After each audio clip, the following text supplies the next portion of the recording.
आइए सुनते हैं जया झा जी की एक सुंदर कहानी, प्राचीन और नवीन। शुरू करते हैं कहानी। प्राचीन। भानुमति, क्या विचार है तुम्हारा? अब हमारी पुत्री का विवाह का समय आ गया है। जल्दी हमें तय कर देना चाहिए। सही कह रहे हैं आप, किंतु क्या कोई सुयोग्य वर है आपके मन में? मैं तय नहीं कर पा रहा हूँ भानुमति। सूर्यवदन बहुत ही योग्य लड़का है। हाँ, उसकी और रक्षिता की अच्छी बनती भी है, किंतु मुझे पता है तुम्हें क्या दुविधा हो रही है। मेरे मन में भी वही एक प्रश्न है।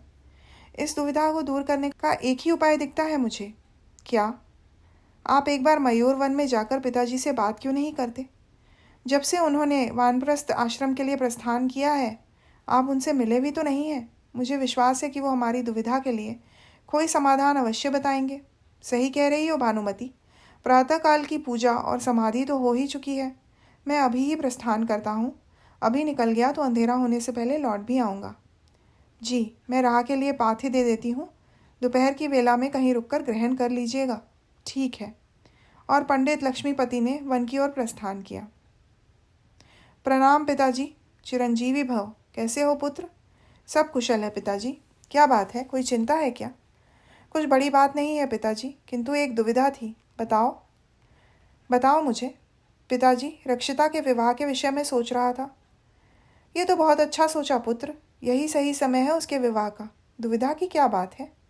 पिताजी, मुझे और भानुमति को लगता है कि सूर्यवदन एक योग्य वर है।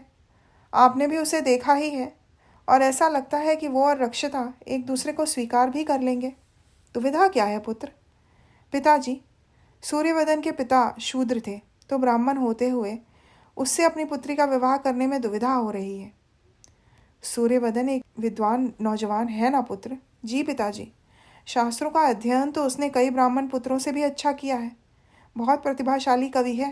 राज दरबार में उसे पुरस्कार और सम्मान भी मिला है। फिर क्या समस्या है लक्ष्मीपति? जानते हो ब्राह्मण की परिभाषा क्या है? क्या पिताजी? जो ईश्वर को जानता है वो ब्राह्मण है। इसका कुल और पूर्वजों से कोई लेना देना नहीं। किंतु पिताजी, हमने तो हमेशा लोगों को कुल देखकर विवाह करते देखा है। मेरे सारे मित्र भी यही सलाह देते हैं।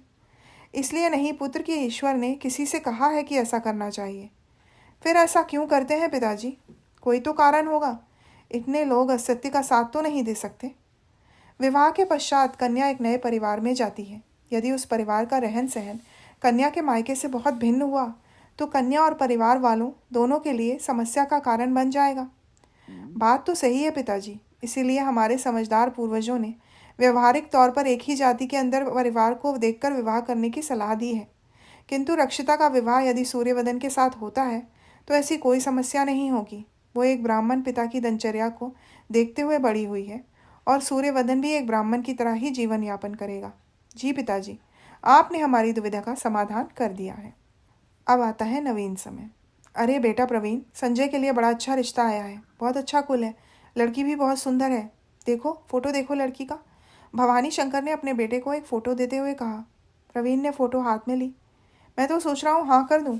लेकिन पापा, ऐसे कैसे हाँ कर सकते हैं? संजय से तो बात कर लें।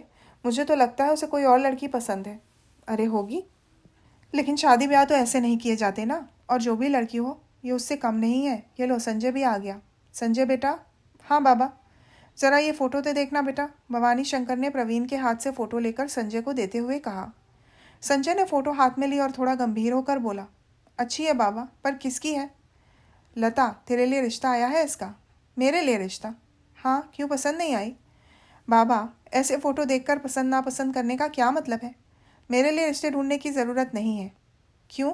हम नहीं ढूंढेंगे तो कौन ढूंढेगा? और अब तो तुझे जॉब लगे भी 3 साल होने को आए। अब तो शादी करके घर बसाना चाहिए ही तुझे। वो ठीक है बाबा, लेकिन मैंने मम्मी को बताया था मोनिका के बारे में। वो आप लोगों से बात करने वाली भी थी। मोनिका? ये कैसा नाम है? ईसाई है क्या? नहीं बाबा, ईसाई तो नहीं है, हिंदू ही है। ब्राह्मण तो नहीं हो सकती। हाँ, ब्राह्मण तो नहीं है, पर उससे क्या फ़र्क पड़ता है? क्या फ़र्क पड़ता है? अरे, किसी दूसरी जात की बहू को घर में लाएगा? हम सबकी जाति भ्रष्ट करेगा? बच्चों की कोई जात रह नहीं जाएगी। प्रवीण ने बीच में ही बोलने की कोशिश की। पापा, आजकल के बच्चे। लेकिन भवानी शंकर ने उसे चुप करा दिया। प्रवीण, तू ऐसी बेतुकी बातों में इसका साथ मत दे। बाबा, आजकल सच में फ़र्क नहीं पड़ता। मैं और मोनिका एक दूसरे को अच्छी तरह से समझते हैं, ये ज़्यादा ज़रूरी है। अरे तो अच्छी ब्राह्मण लड़कियां नहीं हैं क्या? लता ने भी MBA किया हुआ है। बाबा, मुझे नहीं पता कि आपको समझा पाऊंगा कि नहीं, लेकिन आपके ज़माने में बात और थी। लोग जॉइंट फैमिली में रहते थे। औरतों और मर्दों के अपने अपने दायरे और काम थे। जब तक सब लोग अपने काम कर रहे थे फ़र्क नहीं पड़ता था, लेकिन आजकल वैसा नहीं है। पति पत्नी अक्सर ही बस एक दूसरे के साथ रहते हैं। उनकी ज़िंदगी चलाने के लिए और कोई नहीं आता। पति पत्नी का एक दूसरे को समझना और एक दूसरे का दोस्त होना पहले ज़रूरी होता है। कोई भी और बात बाद में आती है। अब तू अपने दादा को जीवन का सत्य समझाएगा? ऐसा कुछ नहीं है बाबा। और वैसे भी जाति क्या होती है? हिस्ट्री तो आपने भी पढ़ी है, मुझे भी आपने पढ़ाई है। जाति प्रथा कोई हमेशा से तो थी नहीं। ये तो हम सबको पता है कि पहले जाति लोगों के प्रोफेशन से जुड़ी होती थी। उसका कुल, खानदान या शादी के मामलों से कोई संबंध नहीं था। देख, पढ़ लिख लेने से कोई समाज और उसके कायदों से बड़ा नहीं हो जाता। तेरे पापा ने भी कायदों के अनुसार ही शादी की थी। बाबा, ऐसे गलत और दकियानूसी कायदों को मानने का कोई मतलब नहीं। मेरी ज़िंदगी आपकी या पापा की ज़िंदगी से अलग तरह की है। मुझे जिसके साथ ज़िंदगी भर रहना है, उसको मैं फ़ोटो, सूरत, डिग्री या जाति देखकर नहीं चुन सकता। आई एम सॉरी, लेकिन इस बारे में बहस करना बेकार है। संजय अपने कमरे में चला गया। भवानी शंकर अपना सामान बांध कर निकल गए और जाते जाते प्रवीण को बोल गए कि उनके श्राद्ध पर संजय, उसकी पत्नी या बच्चे बिल्कुल नहीं होने चाहिए। तो ये थी जया झा की एक बहुत ही प्रेरक कहानी, प्राचीन और नवीन, जो ये दर्शाती है कि कैसे हम अपने ही मूल्यों से, अपनी ही परंपराओं से कट से गए हैं और वापस हमें वहाँ जाने की आवश्यकता है। धन्यवाद।